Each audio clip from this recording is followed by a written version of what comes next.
hearing what feedback or where people are joining from other parts of the live streams as well.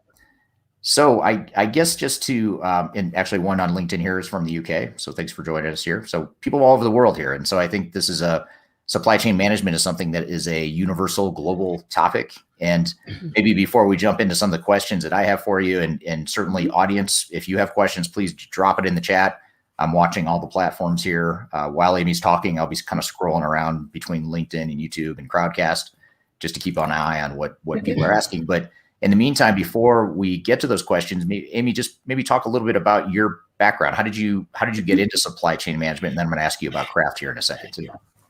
Yeah, absolutely. So it's funny. So I'm in enterprise sales at Kraft, and I, like many people who wound up in sales, was graduating college. I had no idea where I was going to go, what I was going to do, and I was just taking interviews everywhere. And so after a series of interviews, I landed at Dun & Bradstreet selling risk, supply chain, and sales and marketing solutions to enterprise customers there. And almost immediately, I really gravitated toward the supply chain use case. I think, there were a few reasons for that, but at the time, D&B was just releasing their supplier evaluation risk scores. So it was really hot in the marketplace. Everyone was really excited to have a score around supply chain, not just a credit score. And so I really gravitated toward that because of, the new scores and things, but also the conversations that I was having with customers.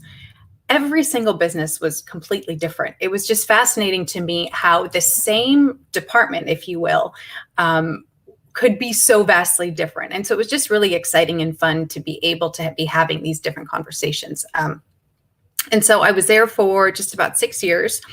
Was then recruited by a former manager to join a company called Info Group, which is now Data Axle. And so they are a marketing database company. And so I was intrigued by that because, it was still B2B, but then there was a big B2C component. And I hadn't done B2C data. I hadn't done marketing database solutions. And so that was an exciting challenge for me, and I loved it. But in the back of my mind, I kind of missed that supply chain discussion. And so when Gartner was launching their supply chain business, I joined them. And I worked there for a few years, helping, essentially I was focusing on pharma, healthcare, retail, and media and entertainment, bringing in the Gartner executive partners and helping solve some real supply chain challenges. And I absolutely loved that role. And then I had kids. And so I took a little bit of time off while my children were babies.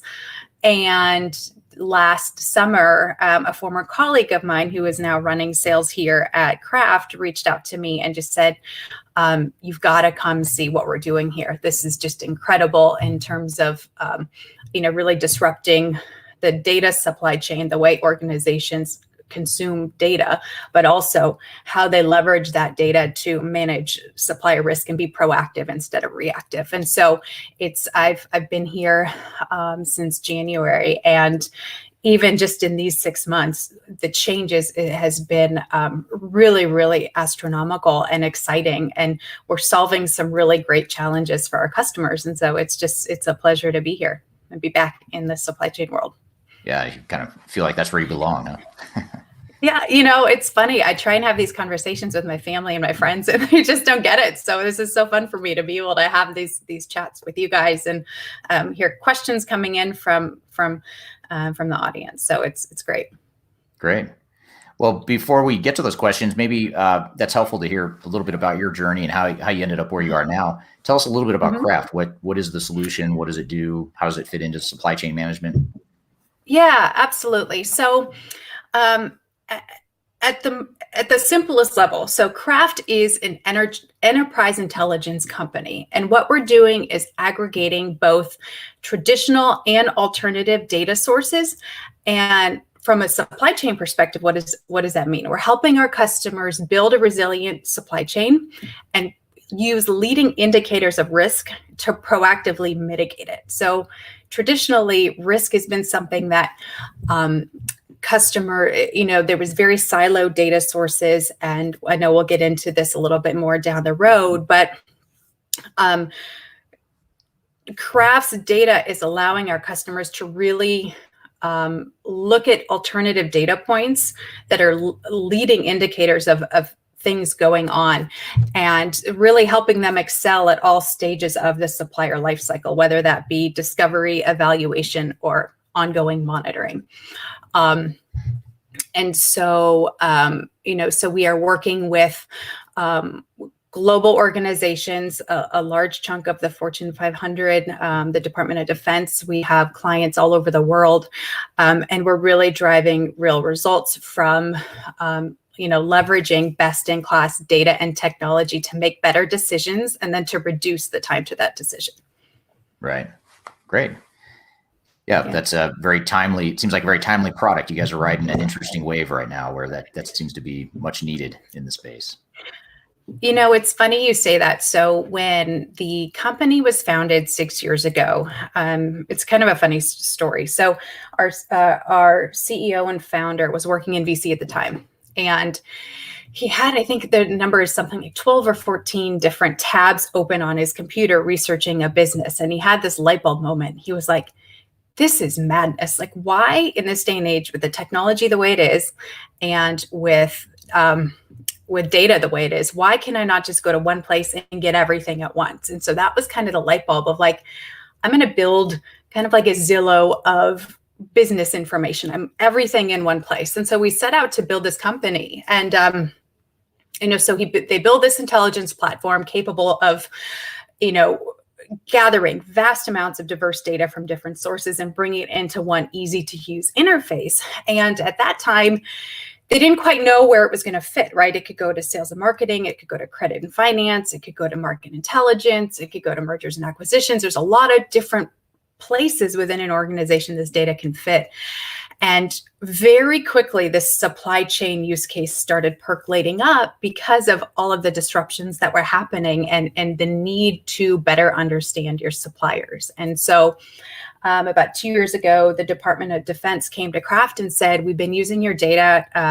Now we want to integrate it into our systems. And so that was kind of the launch point from which we've said, okay, we're going to take this time right now because supply chain is so critical, and we have something that no one else is doing to support these customers within supply chain. We're going to focus on that. So our data team who's sourcing new data partners, our product team who's continuing to evolve the product based on customer feedback, we're really focused on supply chain. Although we do have many customers that use us for market intelligence or sales and marketing or merger, M&A activity research and stuff like that.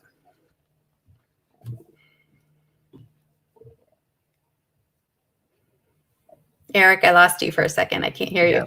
There you are. Sorry. There's there we background go. here in my house, so I had to mute it. Rookie mistake. No problem. That's great. So I guess, in this experience you have leading up to and including your time here at Craft and what you're seeing in the market, what are some of the ways that you've seen global supply chains evolve in more recent years? That's a great question. How much time do we have? So I will preface the answer to that and say a lot of this, I think, has been percolating for some time. There were indicators that these things were going to be changing. And then I think once COVID hit, it turned these like little brush fires into a raging wildfire. And it really forced customers to start to reevaluate how they're going to manage their supply chain. I think one of the biggest changes over the last few years is supply chain now has a seat at the table with the CEO. And I think for a long time, supply chain was just there. The business knew it was important. It was the foundation, but it got products from A to B and it manufactured and things were sold and stored, but it was working and they were making money. And there wasn't a huge need to include the supply chain teams in the strategy sessions and the long-term planning. And so now that's changed. I think in the past 18 months, businesses have really started to see how critical the supply chain is, and understand what supply chain risk means. And so now the supply chain and procurement executives are being brought to the table to really dig into the business and make a plan for how do we handle this down the road? What are we going to do next time something like this happens? Yeah. So that's the first. I think the second way there's been a big shift is in the sense of for a long time, supply chains had a process and a strategy that was very lean, and it was based on demand forecasts, and they bought materials based on what they were going to produce, and the warehousing space was only what they were going to need, and they only produced enough product for what was for the consumer demand, and it was, the margins were very, very thin, and it was good, or excuse me, margins were big, and and everything worked, and there wasn't a lot of room for error. And so what COVID has exposed really is that, yes, while there can be great planning, great demand and forecasting, and you can try and manage it, you really need to have a backup plan, and you need to understand, you need to be watching your suppliers. You need to know what's changing, when it changes, right? You can't find out a month later. You need to know the day of or the next day that something big has happened. You need to be prepared and have a contingency plan. So, it's funny. One of the clients that we're speaking to is they're a big pharma company, and they have, they've made the decision that they're not willing to take the risk. And so they're actually, they're stocking 3 years of inventory and 3 years of materials because they don't want to risk in not being able to get something they need to make one of their critical products.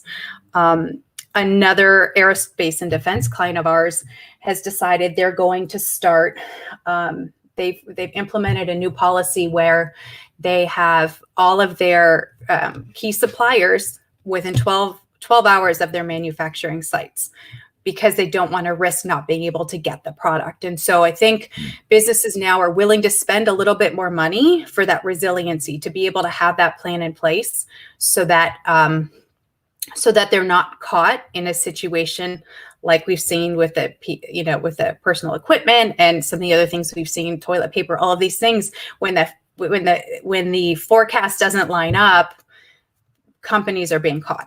And so they're being smarter, and they're spending some more money to be able to manage that.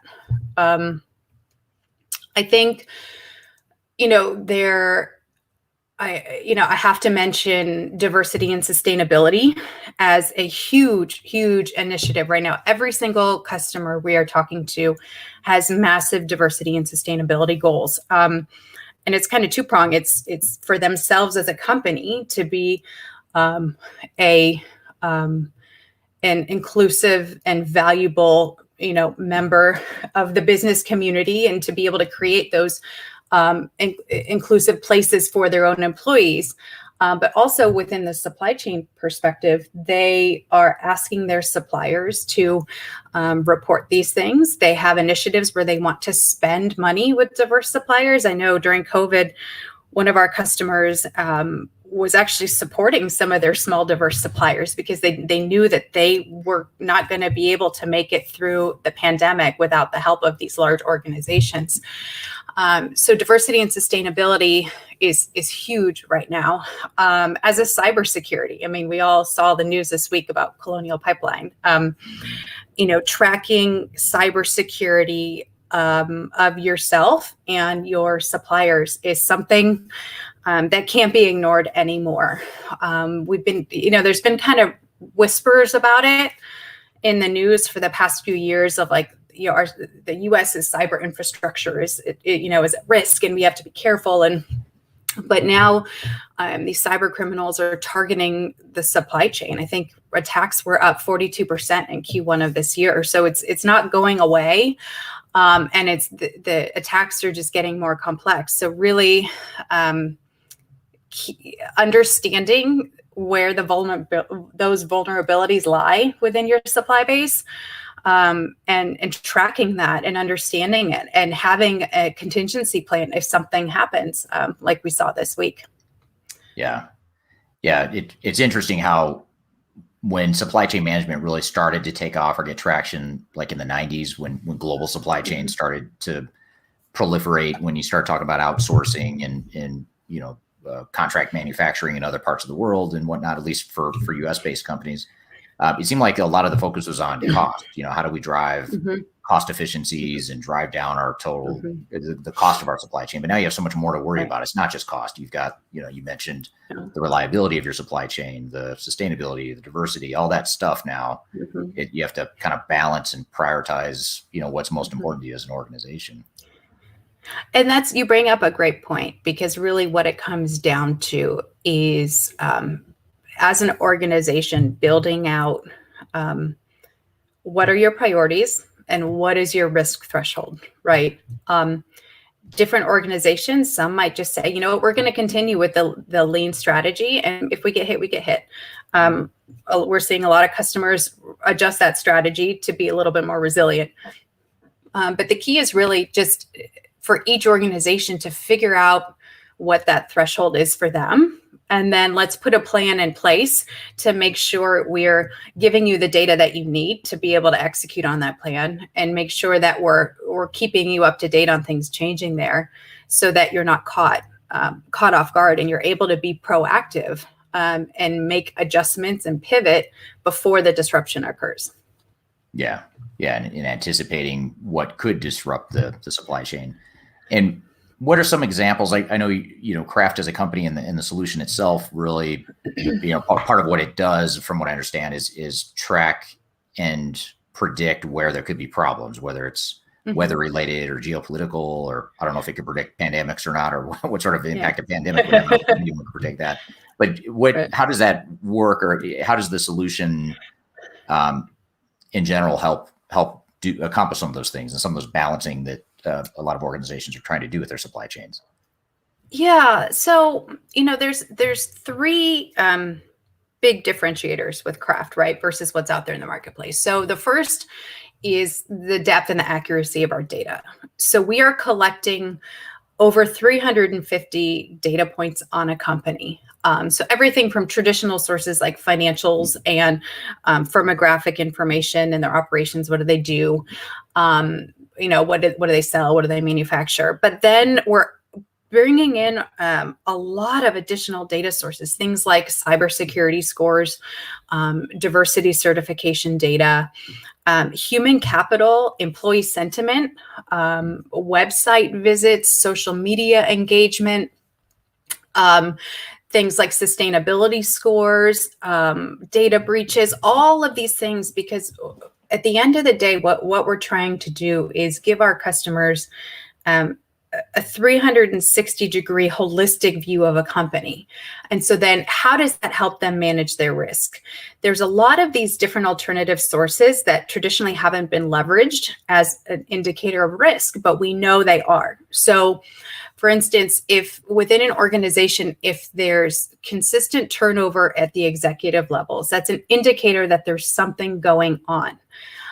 If you're evaluating an up and coming startup or a new smaller business that you think is really taking off, and you think you want to do business with them, if you look at their website visits, the traffic should be trending higher. If they're doing really well and they're doing what they're saying they're doing, that trend line should be going up. If it's not, are they really gaining that much traction in the marketplace? Things around, the cybersecurity scores we have. If someone has a score of an F, they have a 7.7x, 7.7x times,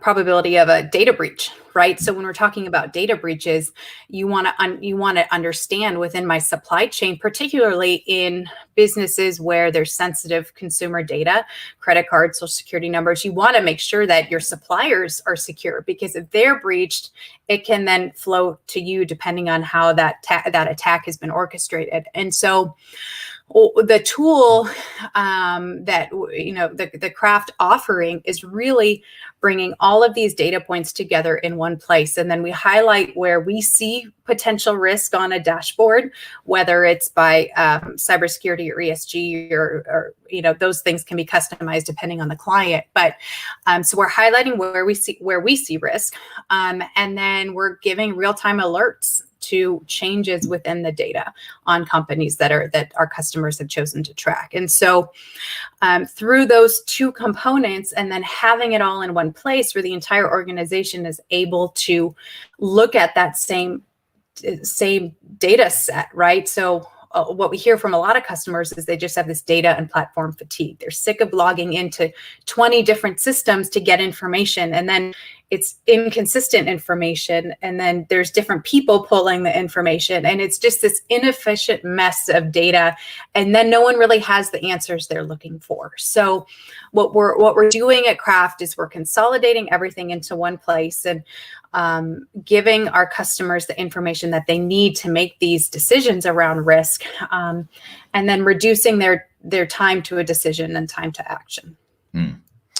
Yeah, that's super interesting, because I think most of the time when you analyze a supply chain historically, and when I say we, I mean I, my team, other consultants in the space, when we've analyzed supply chains, typically you're looking at the flow of goods, you're looking at the cost structure, you're looking at lead times and things like that. And that's all important stuff, but you're sort of getting into the guts of the organization, and you're sort of peeling back the onion to get to the root cause of what could cause risk, with financial instability or marketplace, market share loss, or unhappy employees, things like that that don't show up in a flow chart showing what your supply chain is doing. Yeah.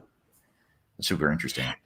That's exactly it. So if you think about supply chain management, right? I mean, that's a huge term, and there are dozens of different pieces of technology and software that fit into that. So logistics and planning and forecasting and analytics and spend management and shipping and invoice processing, and I could go on. And all of that is critical to the infrastructure of the supply chain organization and how you move goods from A to B and how you run your business. So where Craft sits is really at the foundation of that pyramid, right? We are that data foundation. And, we are focused on building that best-in-class database. So many of our customers will say, this is fantastic. I could really use this type of data. Would you mind, would you go out and get it? And because of the size of Craft and the economies of scale and all of the customers and businesses that we do touch, we are able to go out and source that at a much at a much better rate than what our customers could do if they went out to buy it themselves. And so we've really become this repository. So, we partnered with D&B. So if you have a D&B subscription, you can pull that data in. So you can view it all together in one spot with the Craft data. We also have a very easy to use API. So we do have many customers that bring our data into their system. So into their SAP and Oracle and Ariba and the different tools that they're using. And then they run their analytics based on our data through that tool. So we're very flexible in how we engage with our customers. Really what we want to do, though, is be that foundational layer of data so that you understand who these businesses are and you understand when they change. From a discovery perspective, what we hear a lot of the time is it's hard to find new diverse suppliers, for instance. All these businesses have these huge diversity spend goals, and they can't get to who makes this little glass vial that's a diverse supplier. And so we're offering that up very easily within a few clicks. You can see, within the United States, here's glass vial manufacturers that have a diverse certification, and then you can go out and continue your due diligence. So, there's also something to be said for objective third-party information. from a traditional standpoint, how risk management has been done within supply chain has generally been, at onboarding a supplier comes in, the company will pull a D&B report, they'll get the supplier survey, the supplier will send in some information, and then they'll file it away. And in 18 or 24 months, they bring it back in and they recertify and they do it all again. The problem with that is we know just from analytics and past experience that these suppliers are getting hundreds of these surveys all the time. So they're rushing through it. They're just trying to get it off their desk. They're also painting themselves in a better light, right? Is someone going to tell you like, "Ooh, I don't really have the capability to do this order"? They're just good. They're going to tell you what you want to hear.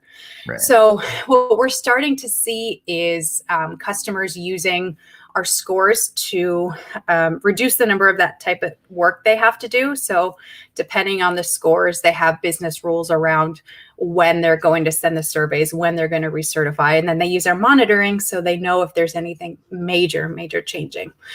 So it's changing the workflow away from a lot of this manual work to leveraging data and technology that's available today to make these teams more efficient and to help them get to an answer quicker. We always say we reduce your time to a decision. Like we want to empower our customers and enable them to reduce that time so that then they can move on to being, thought leaders within their organization and really changing things and moving on to other things that are important to them rather than spending 4 hours researching a business. Like let it do that in 10 minutes with craft and then move on, Right.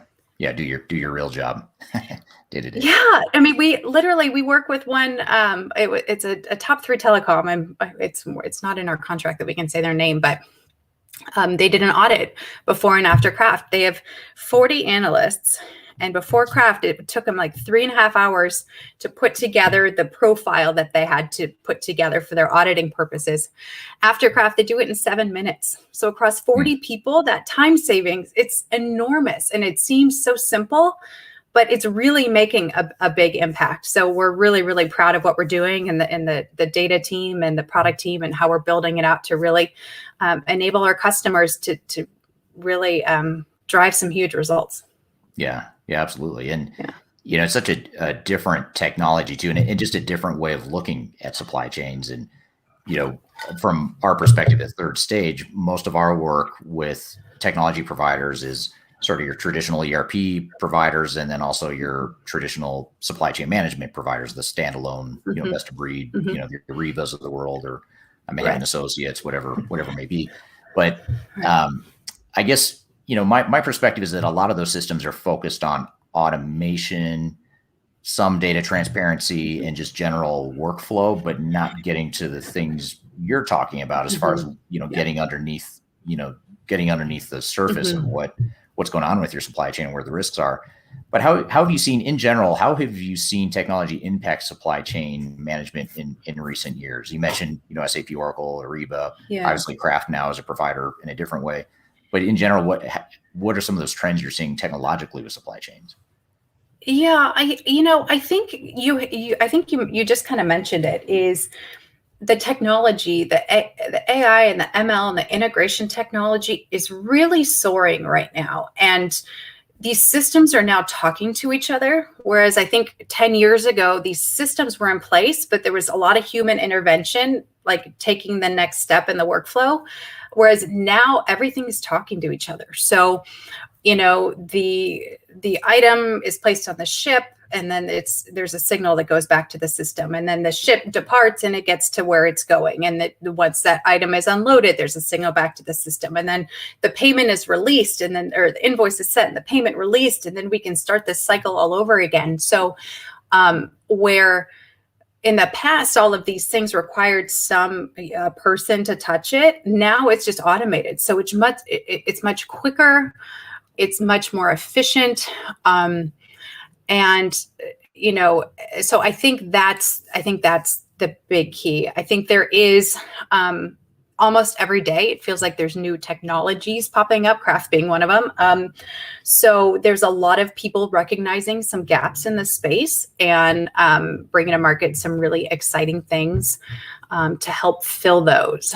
I think, I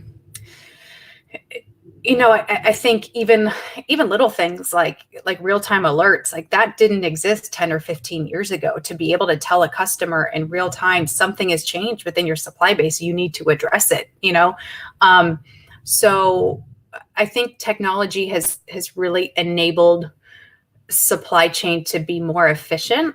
And I think it will continue to evolve as more supply organizations adopt technologies. I think for a long time, they were just, everyone was kind of going with the flow. What had been done forever was working and it was fine. And now with, all the disruption of the past 18 months, organizations are saying, hey, how can we be smarter? How can we be more proactive? How can we understand everything? What we're hearing a lot is, the end tier analysis, right? So a lot of businesses are really good at understanding their tier one suppliers, but when you start opening that up and peeling back the onion down layers 2, 3, and 4, I mean, it's almost overwhelming when you think of it that from that perspective, how much risk you could have if this one tiny little widget provider, all the way up the chain could disrupt these global businesses. It becomes a little overwhelming when you think about it that way. But the technology that's in place today is really allowing businesses to understand that and get a grasp on it. And then back to kind of what we were speaking to earlier, put a plan in place based on the thresholds that business is comfortable with, and then execute on that plan pretty seamlessly. Yeah. Yeah. And it seems like a lot of organizations were so focused on using technology to achieve that efficiency that you're talking about, but they didn't necessarily use it as a way to highlight risk or to identify reliability issues, or better yet, how is our supply chain potentially impacting our customer experience? And I think that's what a lot of companies seem to be struggling with right now, post pandemic or the last year plus, is now all of a sudden we have disruptions to our supply chain. We can't tell customers when we're going to give them product. So now it's not just an efficiency issue, it's a reliability issue, it's a customer experience issue. And it just seems like it sort of spreads throughout the organization and throughout the customer base as well. Yeah, it's funny. I was reading, there was a recent IBM study, and they came out and they interviewed, I forget exactly how many people they interviewed, but they interviewed executives at a bunch of companies, and 60% said that they expected to be disrupted this year by a competitor because of their supply chain organization. Not a new product, not a new app, or not a new delivery method, not better marketing, the way their supply chain managed the business across the board. So this is something that's top of mind for everyone. We are integrating into some of those technology partners that you shared for that reason, to be able to not only allow the businesses to have that tactical level view of all the steps of the supply chain, but then to click over to another tab, or to bring in some of these supplier details into their analytics to get a sense of, okay, if I'm looking at on-time delivery, and I'm looking at risk, and I'm looking at, sustainability, let's run some analytics and understand, hey, who are our suppliers who are actually rock stars, and let's give them more business because this is matching our sustainability goals, and they're on time. They're doing all these things. And then where do we need to focus and maybe give some support to some of our suppliers that aren't hitting those targets? And so it's allowing, having the additional third-party data is allowing our customers to run the analytics and to just get to that next level of data and detail to be able to manage their supply chain in a way that's more effective and more innovative than what's been done in the past. It's just, and that's where the technology is helping. We couldn't do this stuff 15 years ago. And so you see organizations getting really excited about these changes for that reason. Yeah. Yeah, and it's really getting to the sort of the proactive supplier scorecard types of measures. So instead of looking at the traditional supply chain scorecard or supplier scorecard measures like on-time delivery and quality, any sort of quality issues, those are more after the fact. So you can rate, Right. you can rate a supplier after they've already screwed something up. But what you're talking about is identifying or anticipating where you could have a supplier in a situation where they might screw up. Not that you're necessarily going to change that supplier, but at least you can know about it and make adjustments or hedge your bets if you need to. Knowledge is power, right? So the more information you have, the better. And whether that means you drive them more business, whether that means you realize, hey, there's a hidden risk here that I'm not sure about, and we need to start onboarding some alternatives here because there's a potential that something might go south. Regardless of where it fits, having the information to understand more about these businesses is always going to be helpful. Right. So we have a question on Crowdcaster. Actually, it's a comment that I'm going to convert to a question. But the comment is craft services seem well aligned with supply chain maturity development. And I guess maybe a follow-up question just to build on that general comment, and I agree with that comment, is that the technology you guys provide seems to elevate the maturity of supply chains. But how would you, just based on the customers you work with or the prospects you talk to, prior to them using your technology, how would you assess the general maturity levels and competency levels of organizational supply chains? If you had to give it a rating or something, or how would you describe where most companies are? Gosh, that's so hard to answer. Let me think about that. Is it all over the board? So, it is, and I have funny example. So, I can't name company names, but so I cover primarily healthcare, pharmaceutical, media and entertainment, and retail. And so I'm working with two different pharmaceutical companies. So one has had is stocking 3 years of inventory and has a 30-page risk program in place already, and they are buttoned up to the T. One of their main competitors, who I'm also working with, is just hired someone a year ago to build a third-party risk solution. And they're in the process of understanding what that's going to look like. How does that fit into their business? And so the answer is that it's really all over the place.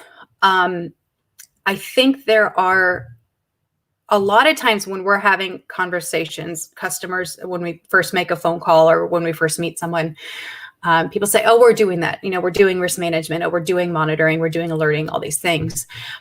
But then when you dig in and peel back the onion and figure out what's really being done, it's in very, very basic, simple stuff. And that's why businesses are getting caught, because they're doing what's always been done and not leveraging new technology, new data. I mean, there's so much information out there on businesses that is just getting ignored, but for the most part. And so really what we're trying to change is bringing in these different sources and these different indicators that are leading to an answer that you're trying to get to.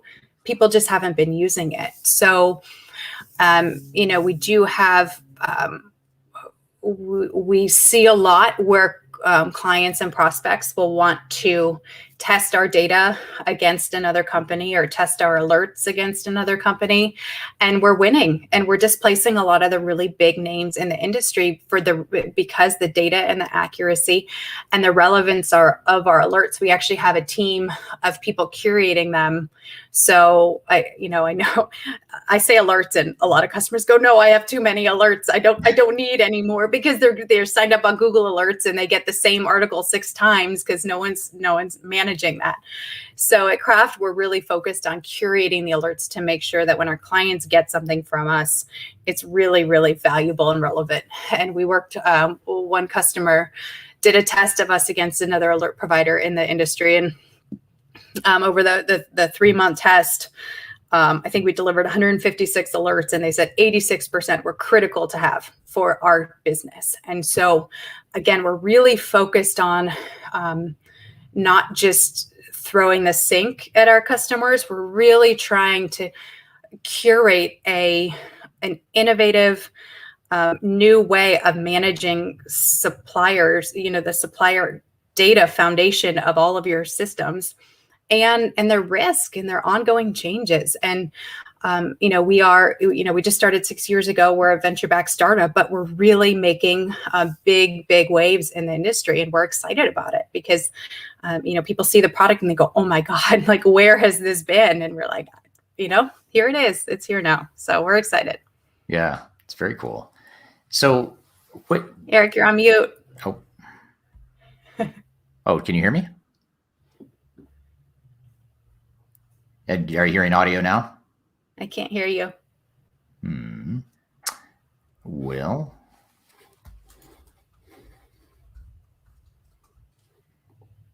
it's Eric. How about now? Okay. The audience. I can't hear you. I'm sorry. Let me see if there's something. We'll give, I think Amy's audio might be lost, although I can hear her. Can you hear me? Uh-oh. Can you hear me okay now? I still can't hear you. Can't hear me. Let me see. Let's see if I take these out. Let's see if that helps. Let's see. How about now? Let's see. Give me 1 second.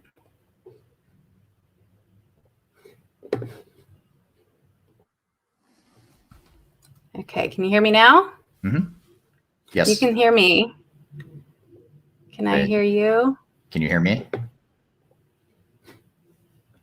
I don't know what's going on. Let's see here. I'm going to try and refresh my page real quick. Okay. I'll stall. I'll stall with the audience here and see if the audience. So now I see myself 3 times.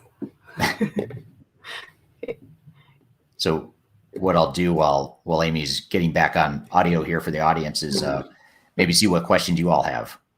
Any questions about supply chain management in general for either Amy or I? What kinds of issues you might be having with supply chain management, or what kind of trends you're seeing? Would love to hear any feedback you have there along those lines, and we'll get Amy back in the chat here. Not sure how we lost her, or at least partially lost her, so we'll try to get her back in here in a second. One thing that I was going to ask Amy about next is about the people side of changing a supply chain, and how technologies in general can provide better information, but how do the people adjust to that information, and how do they come along on that journey? So that's one question I'm going to ask. And I also want to ask about general supply chain management technologies and some of the pros and cons she's seeing there. So we'll see if we have a better luck here. So can you hear us, Amy, or hear me? Okay. All right. We can hear her, but not. Okay. Sorry, Eric. I still can't hear you. You don't hear me? I don't know what's going on. Let's see. Mic seems to be working. Let me see here. I'm so sorry. It's okay.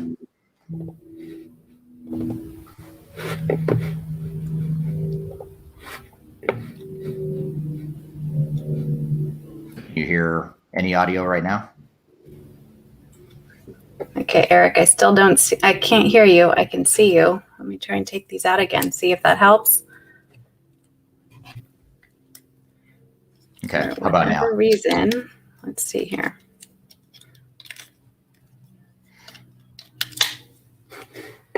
Okay.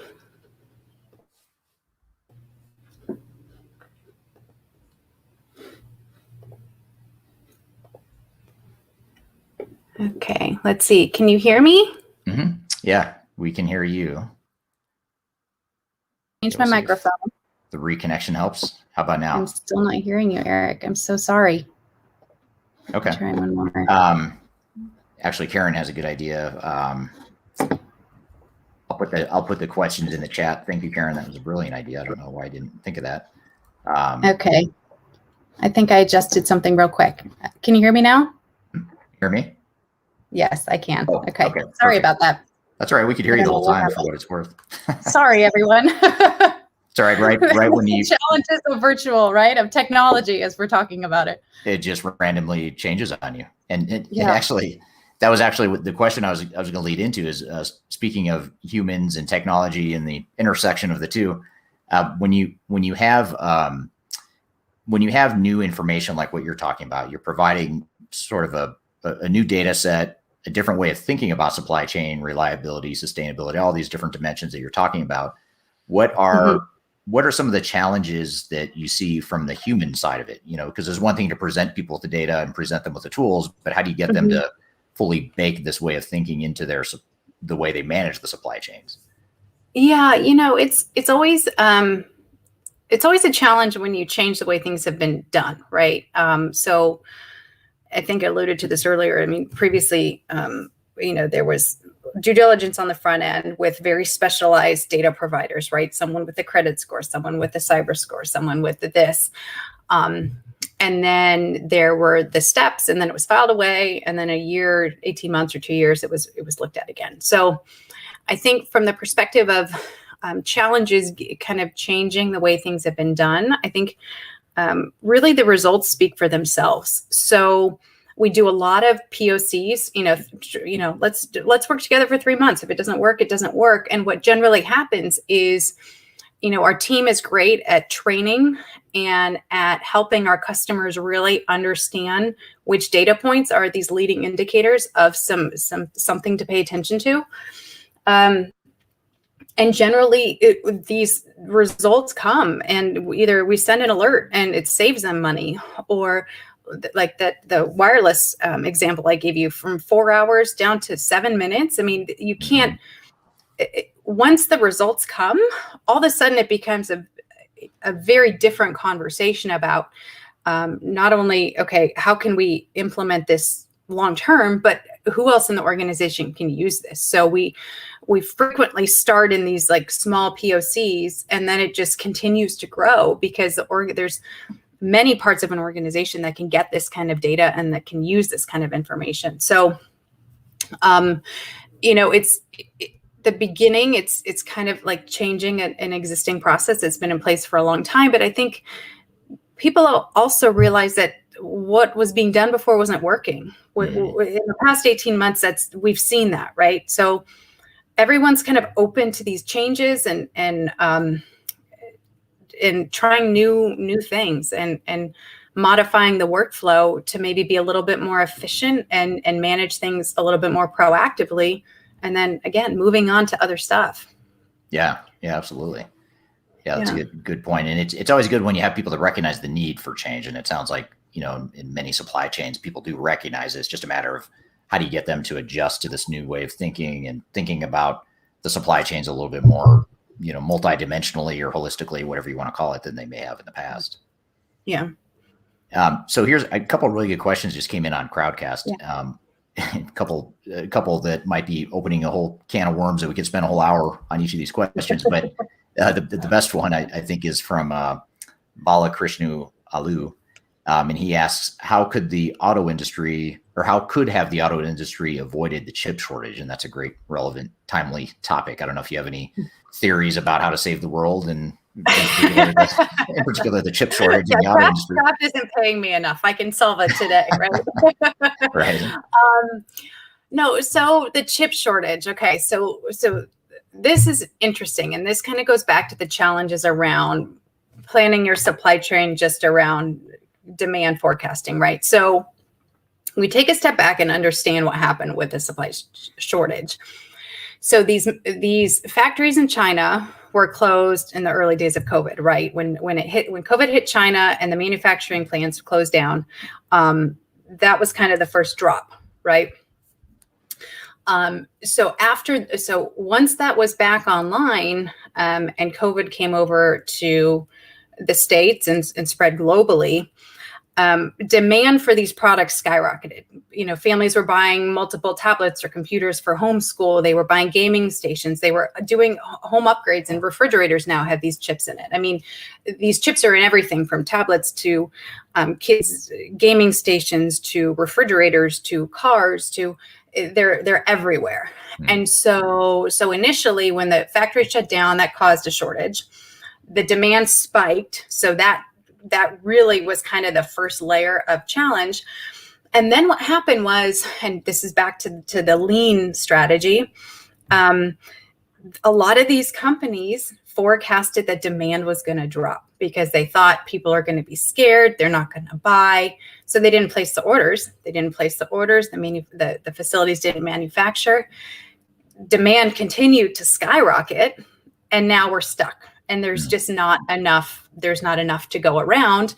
And they're trying to get back up to speed, but demand keeps rising. And it's this back and forth. And so I think it was, I read an article, I think it was Toyota is actually not having a chip shortage because they said, we're going to just keep them. We're going to buy more now because we're not quite sure that this demand is going to drop. And so they're actually okay. And so you see it with, President Biden's executive order trying to bring some of that manufacturing on shore. I think it's, don't quote me on this, I think Taiwan Semiconductor is planning like a $35 billion facility in Arizona, but that's not going to be here for a while, right? So how do we manage right now? It's just going to take some time. The reality is that the forecasts were wrong, the demand planners were wrong. And because of the shutdowns with COVID and people that were sick and couldn't work and productivity down, it was just kind of the perfect storm, but it really highlighted the problem with this lean manufacturing process. And I think that's part of why, businesses are readjusting and changing that. Yeah. And your response right there, and actually this whole discussion is sort of a good reminder of how increasingly important and integrated supply chains are becoming with the rest of an organization. Because now with this issue with semiconductors, that's not necessarily just a chain or a supply chain management issue. It's also a demand forecasting issue. So you think about, was it really was the supply chain the problem, or was it the demand forecasting? And people assumed that demand was going to drop, and so therefore the supply chain, adjusted accordingly. So, and you also mentioned before, like the employee sentiment. So then you're starting to get into human capital management, and now suddenly human capital management, supply chain management, those are kind of coming together as well. So I think supply chain management is really broadening, and sort of the tentacles of it are kind of broadening throughout an entire organization in many ways. Yeah, I work with a big furniture retailer, and they cannot get good talent. They can't hire in their manufacturing facilities here in the States. And there's all of these, you hear about unemployment and all of these things, but where their manufacturing facilities are, there's competitors manufacturing in the same place, and they just can't drive. So they're using the tool to say, how can I attract this top talent? So they're using it to research things like job openings and where these other companies are hiring and salary numbers that we're pulling into the tool, to be able to then adjust their own job offerings to be able to attract that talent, because they can't get enough people in the factory. So it's supply chain now. I mean, obviously I like talking about it, and this is, I built my career around supply chain and risk and data, and but it's finally getting the credit and the visibility that it deserves. I think for a long time, like I said earlier, it was kind of just the status quo, and everyone expected it to run smoothly. And it had for so long that people kind of forgot that, hey, there could be a ripple here that then turns into a big tidal wave. And that's what's happened with COVID. And I think moving forward in the future, we're going to continue to see these workflows shifting and technology shifting to make everyone better. Supply chains, businesses, make things better for the consumer. It's just, I think it was something that had to happen. It was this perfect storm with COVID and everything. Yeah, absolutely. And somewhat of a related question that is also very interesting is, unfortunately, I can't see who asked this question for some reason. It doesn't show the user or the person that asked this, but it's a great question. The question is, emerging technologies are changing our available resources, meaning our suppliers are changing how they produce the raw materials we need. For instance, the steel we need is also needed by electric cars, and that cuts into our available raw materials. Would Kraft simply point us to another supplier? And so in other words, how do you navigate that issue, or how do you anticipate that problem that you have with the demand, even if your own demand for a certain product isn't increasing, but others are now competing for the same limited raw materials? how do you anticipate that, or is there a way to anticipate that? Yeah. So, one of the things that we're actually actively evaluating now is bringing in commodity data and alerting customers to changes within commodity availability and pricing, because we're hearing this a lot. So I had a conversation yesterday, and their big issue is they're anticipating a big aluminum shortage coming up. So all of their packaging and all of their product development is moving away from tin and aluminum because they're expecting to not be able to have enough fairly soon. So that is something we're actively looking at. We're looking at providers to see if anyone meets what our customers are asking for from that perspective. I think so today we would help you find another supplier is really the easiest answer to that. We would be sending you alerts on those particular suppliers that were struggling within those sectors. And there would likely be other indicators highlighting that there were some things going on, whether that be visits dropped, hiring dropped, executive changes, cyber and ESG scores going haywire. We calculate the Z-score and a lot of other ratios within our finances section. So that's where that would go. And that's a big challenge for a lot of companies is, lumber right now, businesses can't get pallets. I mean, something that we've taken for granted for so long with the lumber shortage. It's just really highlighting things that we never thought we would care about, and it's popping up left and right. So we are actively looking for a data source to be able to answer that question in greater detail. But for now, it would be around keeping you up to date on changes within those existing companies and then finding others that do the same thing. Yeah. Gets back to that whole point of vendor diversification and geographic diversification, based on the vendor themselves, or maybe the material they're supplying, or whatever the case may be. So it's good stuff. So we have time for one more question. I appreciate all the great questions, and I definitely appreciate your time, Amy. But one more question that came in that's probably a good place to maybe tie this all together and wrap this up is, what impact do you think geopolitics will have on global supply chain management, and how do companies go about mitigating disruption and environmental climate change disruptions? So that sort of gets to that sustainability thing that you were talking about earlier as well.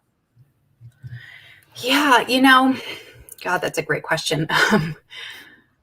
Let me unpack that, because there's a few. There's a lot there. Let me just read through that so I make sure I'm answering it properly. So like I said earlier, every single company that we're working with is talking about diversity and sustainability. So, and that there's multiple lenses to look at sustainability. Let's just focus on that for the purposes of this question. So there's things like, water consumption, usage, carbon emissions, all of those things. And a lot of those data points, it can actually just be found online. If you do enough research, they're publicly available. So there's looking at that.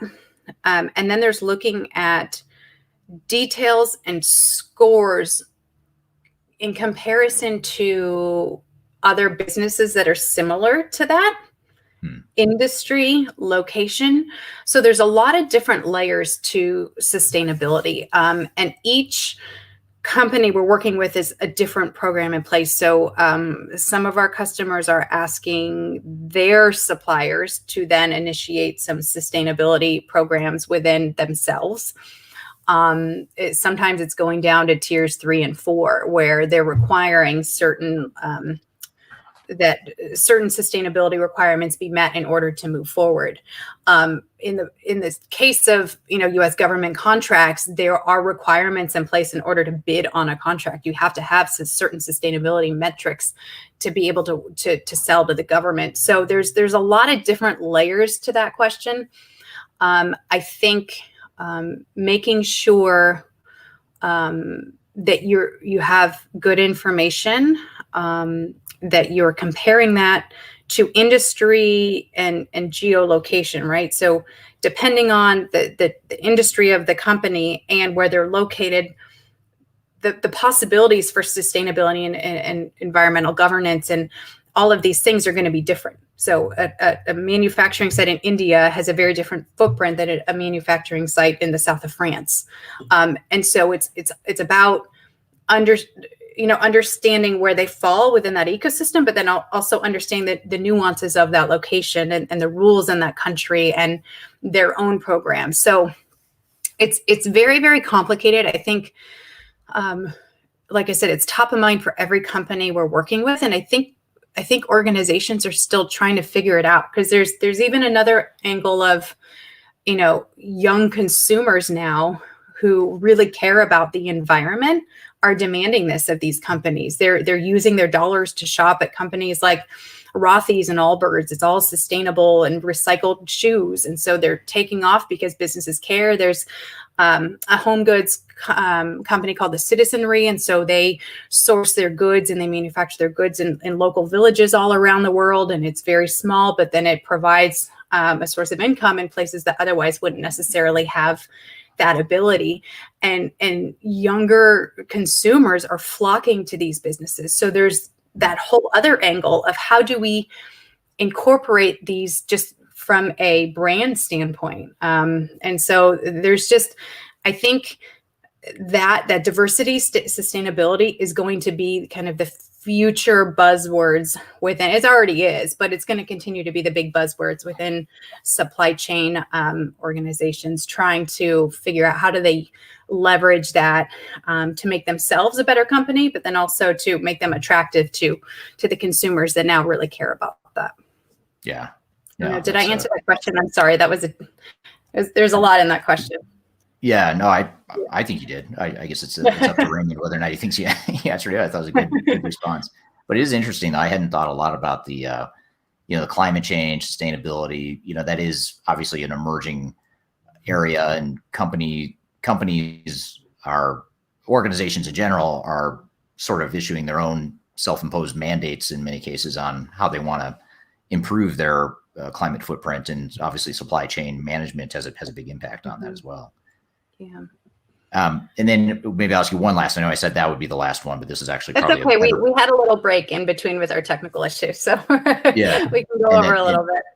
And now we're getting some more questions, but this is probably actually a good capstone sort of question, which is, and it sort of ties into some of the other questions I asked earlier around supply chain management technologies in general.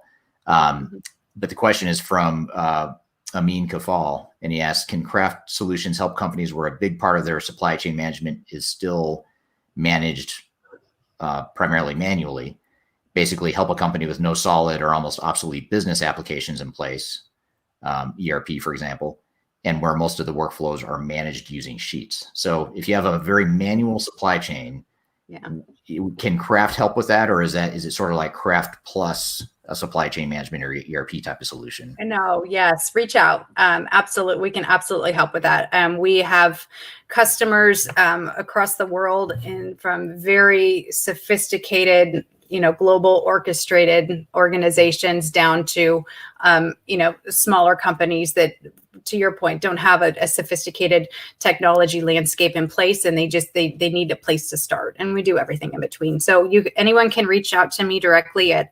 amy@craft.co or on LinkedIn. I think Eric tagged me in his LinkedIn post this morning, highlighting the podcast today. So feel free to reach out. Like I said, I love to have these conversations. If anyone just wants to learn more about Craft or just supply chain, what we're seeing, happy to speak to anyone that has. Thanks. There you go. Happy to speak to anyone that has any more questions or would like to learn more about Craft. Perfect. Yeah. Well, good. Well, I popped your email address here in the Crowdcast chat. And if you're watching on LinkedIn, you can obviously see her in the post where this video is streaming. You'll see her tagged there. And you can also find her on LinkedIn as well. And I appreciate you being here, Amy. This is a great conversation. I know we could probably spend another hour easily on this stuff, but this is a good overview. I appreciate it. Yeah, no, happy to, and happy to chat again if it makes sense. If everyone's asking for more supply chain stuff, like I said, I love talking about it, and it's the landscape is changing daily, so it's really fun. So, thanks for having me, and nice talking with you. Yeah, absolutely. Thanks for being here, and thank you everyone for joining here today. Hope you found this helpful, and thanks for all the great questions and interaction. So we will hopefully see you next Friday. We're here every Friday, same time on LinkedIn, YouTube, Crowdcast, Facebook, Twitter. So check us out again, and thanks again for being here, Amy, and you all have a great day. Thank you. Happy Friday, everyone. Yeah, happy Friday. Take care, everyone. Bye, Eric. Bye. Thanks.